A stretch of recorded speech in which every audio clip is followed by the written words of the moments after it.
How to change Quick Share device name. This tutorial shows you how to rename your phone so it's easier to spot when sharing files nearby. First, open Settings on your Android.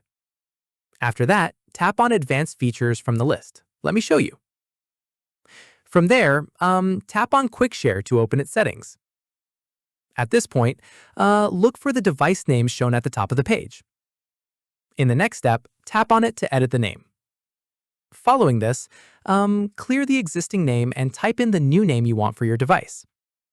Once done, tap on Save or the checkmark icon to confirm the new name. From here, close Settings once the name has been updated. Keep in mind, this name is what other nearby devices will see when you try to share or receive files through QuickShare.